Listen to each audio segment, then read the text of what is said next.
We're going to be making a hand-based static extension orthosis. So there are many variations that you can do with this orthosis. You can include one finger or multiple fingers. You can include one joint or multiple joints. Today we're going to kind of go with the diagnosis of a Dupuytren's contracture. So we're going to include the small finger and the ring finger and include all the joints. So we'll start with the pattern here. You're going to palpate the digits that you want to include. Make sure you feel for the end, the fingertip, and go a little bit farther than that. And then you want it to be about half the width of the hand. And then it is hand based. We're going to stop at the wrist. Then you'll palpate for the distal palmar crease. And then you'll extend that straight out because we're going to make a bar. Then you'll palpate the thenar eminence, the base of the thenar eminence, and bring that up. And then you'll make the second bar, kind of at the base of the wrist. So when you're done, it will look something like this.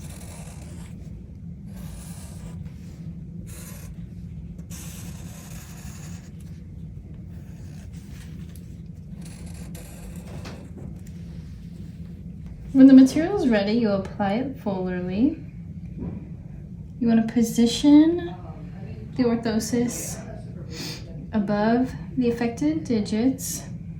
Then you will mold the thumb portion. So the proximal bar is going to go below the thumb and the distal bar will go above the thumb. You want to fold the material away from the thumb so that you don't limit the motion of the thumb. And then both bars will wrap around to the dorsum of the hand. So you want to be sure to hold those back there, just gently against the dorsum of the hand like that. And then you can position the finger portion of the orthosis. So you want to kind of stretch the material over them and then pull it down on both sides. Make sure you get a good fit in the palm as well.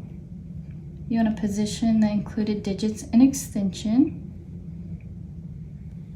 Once the material has hardened, you're ready to mark it for trimming. I've already made a few marks here, but for the finger trough, you want to make sure that it is half the width of the fingers. So this one was a little long. It came up a little too high on the sides of the finger here.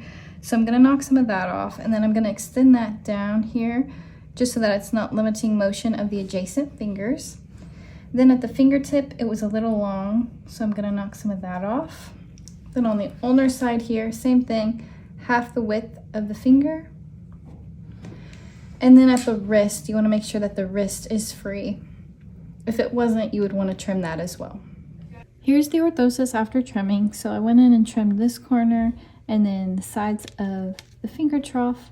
I also added the Velcro. So Velcro placement for this one, you'll do one on the ulnar side of the hand, one on each of the metacarpal bars. And then you want to do one at an angle here. We want this at the level of the PIP joints to kind of push them up into the splint. So how I did that was I put it on the patient and I marked where the PIP joint was of her ring and small finger, and then that kind of gives you the angle for that strap. For this hand strap here, you're going to take a piece of Vel foam, the thicker kind, and you'll cut it right down the middle just until you get to the end. You can round it if you like. And then this will go on the ulnar side of the hand, and then these will split. And then just a regular piece of Vel foam for the PIP joints. Here is the final product of the hand-based static extension orthosis. So with the strap, you're going to split it into two, one for each of the metacarpal bars, and then also the strap that goes around the finger trough. some common places for irritation on this orthosis is the top metacarpal bar can sometimes get up on the second metacarpal there, so you want to make sure it's down off of that. And then you want to check for irritation of the adjacent fingers and make sure that the wrist is free.